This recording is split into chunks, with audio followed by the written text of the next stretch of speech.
Finally, I want to go over the abdominal wall and how it relates to your core. So let's start with this image here. You can see two different layers of the abdominal wall. So on this side over here, we can see the rectus abdominis. So that's your six-pack muscle. You have it on both sides.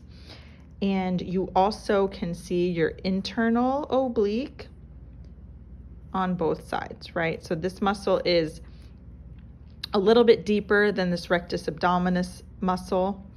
You also have your external obliques and your transverse abdominis. So if we flip, we can see that they've moved some stuff out of the way. So you can see your transverse abdominis muscle right here. So they've taken away those other more superficial layers.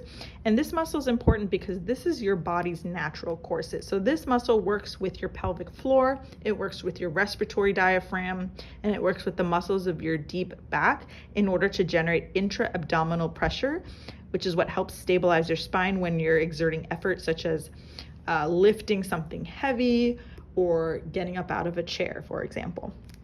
I really like this image too because this shows you the different layers of the abdominal wall from a cross section. So you can see we have the rectus abdominis along both sides of the body, and then you can see how there's other muscles, right? So you have your external oblique, your internal oblique, and your transverse abdominis, which all work to help with trunk stability. But some of these muscles are more functional than others. So if you do a bunch of sit-ups, your rectus abdominis is going to be nice and strong, but you might not be able to lift something heavy because you haven't been training your transverse abdominis. So it's important to train all these layers of the abdominal wall and not just the six-pack.